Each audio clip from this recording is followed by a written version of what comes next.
Assalamu alaikum wa rahmatullahi wa barakatuhu. I know a lot of you have been waiting for the sixth dimension, and I want to deliver that lecture to you as well. Of course, that's a very, very detailed discussion. However, at the same time, as you know, that we're talking about Barzakh life, which is where the souls live before the day of judgment, and that itself is another dimension, another realm, another world of its own. And there's so many questions about the Barzakh life. You wouldn't believe the amount of questions I get on daily basis about the Barzakh life. That shows that the people have a great interest in knowing about the Barzakh life, especially those who have lost somebody who was dear to them. There are some questions that are geared towards guilt, some questions that are geared towards fear, and it is good that people are asking questions, and because that exactly is the whole reason of starting this channel and a lot of my channels that I have started over the course of time, because this is how I realized, back in 2010 is when I started my very first channel, because I looked at these libraries of books that nobody's talking about. You go to the Jum'ah and nobody referenced the material. It's the same stuff everybody talks about. You go to the lectures and it's just a handful of stuff everybody just talks about. This wealth of knowledge that is sitting in the books for hundreds of thousands of years, it's just like nobody just taps into it. So it is very important, I realize, to talk about things that are not talked about. And that was one of the reasons that I started this journey back in 2010 in Urdu language. So I have little over 9,000 lectures on my Urdu channel, and now I am also delivering lectures in English language. I have been delivering lectures in English language since 2013, but not on regular basis. Anyway, long story short, you must be thinking, why is he talking about things for the last couple of minutes but not talking about what the video has to be about? It's about a feeling of guilt. Somebody who lost his father, that he was not in good relations with when the father was alive. The father is no more. But this individual who has sent the question, he said that I was of an age where I didn't know much. And I was not on good terms with my father. Now that I'm a little bit older, a little bit more knowledgeable, a little bit more informed, now this guilt is overtaking me that he is no more. I cannot ask him for forgiveness, but I want him to forgive me for the mistakes I have done. So since he's not there anymore, so there is no way out. Well, brother, remember one thing. Allah subhanahu wa ta'ala is Rahim, He is Kareem, He is Rahman. He is the most beneficent, the most merciful. Allah loves to forgive. So think about it like this. A person who has this feeling in their heart, this feeling of guilt, this feeling of repentance, this feeling of apologizing to the people that they have done wrong to, do you think this feeling has just occurred in your heart out of nowhere? No. There's so many people in this world who have done so much wrong and they have zero guilt of it. They have zero remorse of it. But you, on the other hand, have this feeling in your heart that itself, this has come from Allah. It is not your doing. Because Allah wants you to seek forgiveness. Allah wants you to fix your matters.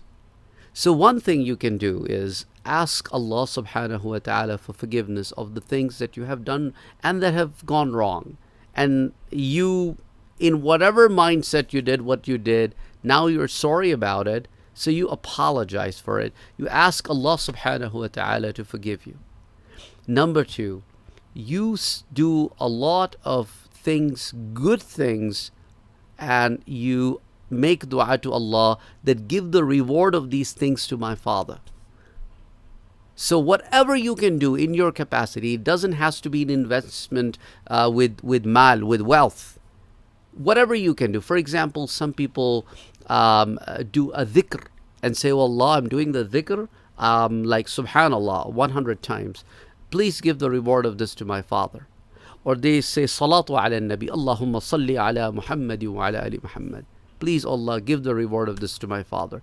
The good thing is you get the reward and they get the equal amount of reward, and it's not like 50-50, it's like 100% both ways. That's the beauty of it.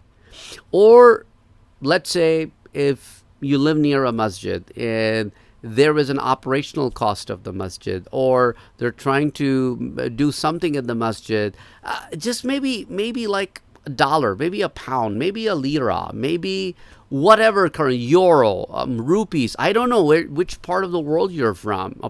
Whatever you could do, just give it out. There's so many people who seek money that, okay, can you please provide us money so that we can do the da'wah work? You can help that cause. You can help an orphan. I mean, like you can help those who are poor, needy people. I mean, there are so many places where you could actually work the soup kitchen. I mean, endless possibilities of doing good work.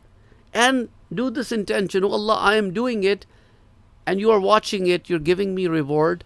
Oh Allah, please, this thing, give reward to my father.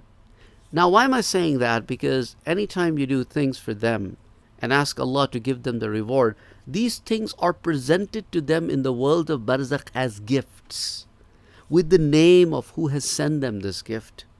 Now you believe in that world, when they cannot do any more good deeds for themselves, only the sadaqatun jariyah is the way for them to earn good deeds, or the kids that they've left behind who are righteous. So they're very limited in terms of good deeds. So all of these deeds that are presented, that okay, first of all, our gifts are presented to them with names, so they are constantly getting reminded that your son is doing this for you, your son is sending this to you. Think about it. That itself will make them happy, because that's what they're waiting for there. They want people to make dua for them. They want people to send Esaal to them, because it helps them there in that life. And if they are caught up in any kind of punishment, Allah subhanahu wa ta'ala make things easy for them. So these are all the opportunities.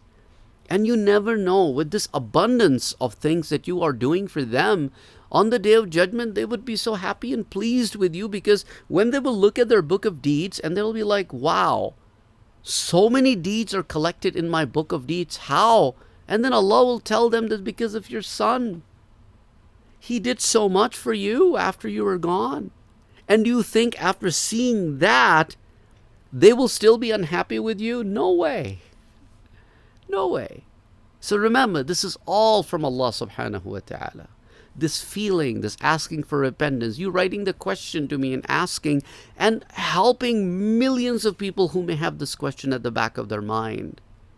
It's never too late to return. Allah subhanahu wa ta'ala says, O Prophet, tell those servants of mine who have done bad things, لا تقنطوا من رحمة الله. Never ever lose hope in the mercy of Allah. Why? And ask forgiveness from Him. إِنَّ اللَّهَ يَغْفِرُ الذُّنُوبَ جَمِيعًا. He's the one who forgives all the sins, because He's the one who is Al-Ghafur, the most forgiving, and He's the one who is the most merciful. Now sometimes, I don't know if you ever wonder that why Al-Ghafur and Ar-Rahim are together. Let me tell you this. This is so beautiful. I want you to listen to me. Let's say somebody did bad to you. They come to you and ask forgiveness, and you forgive them. What do you do after that? You'll be like, nothing. I forgive him. Isn't that enough? Right? But look at what Allah does when He forgives. When He forgives, that is Al-Ghafur. He then gives you, Allahu Akbar, that is Ar-Rahim. That after He forgives, He gives. And what does He give? He gives Jannah. Anyone He forgives, He gives Jannah. So He is the one who is so beneficent, so merciful, that when He forgives someone, He increases His abundance, or He increases His mercy on that person by giving him more. And what could be more than Jannah? خَالِدِينَ فِيهَا أَبَدًا. رضي الله عنهم ورضوا عنه.